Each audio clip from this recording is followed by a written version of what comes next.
All right, there is some good news. You have put in all the hard work, and it means it's time for you to really start to understand how you are building your organization or your tree.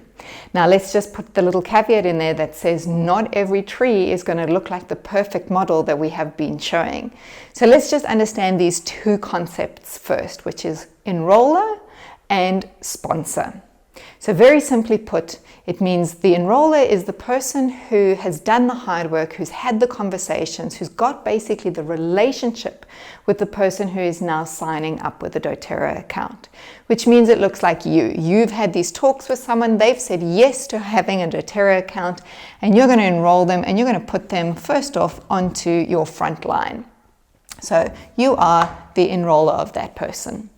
The sponsor now is going to be basically the direct link back to the person above. So if we follow that all the way up, that's going to still be you here. So what doTERRA is going to give you is an opportunity of 14 days in order to have deeper conversations with your new enrollment as to where it is that they would like to go on their doTERRA journey. Would they like to be a user, a sharer, or a builder?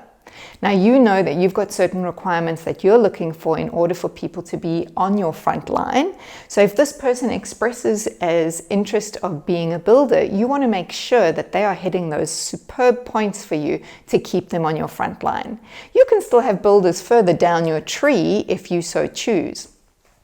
So let's say, for example, this conversation happened and this person said, you know what, I'm really actually only interested right now in using the products and loving them as I do.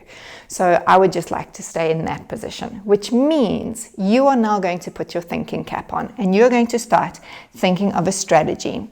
So your strategy is here looking at this organization that's beginning to build up and looking quite lovely.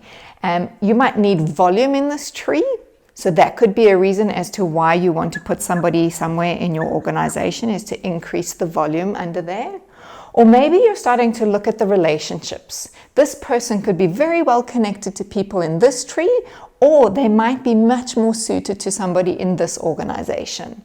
How you define those relationships will be on things like, are they friends? Do they live in the same location? Do they have similar hobbies and interests, even if they don't know each other?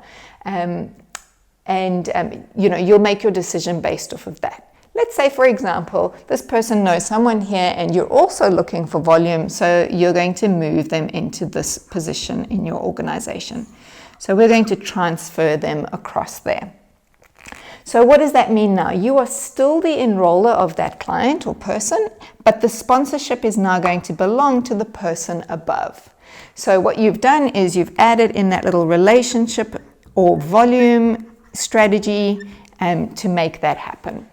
Why is it important to keep the enrollership of somebody? Well, this is where we're going to rank advance, which means as you want to increase your ranks through doTERRA, you are going to need key people in your organization who are hopefully builders, who are creating that momentum for you to go up higher. There are times when you can hand over an enrollership for someone, and that would be for them to then rank advance, but that's a bit complicated. We can talk about that when it comes up. If you don't understand anything here, please feel free to shout out and we'll help answer your questions, but hopefully it's succinct enough that you know what you're doing between enroller and sponsor.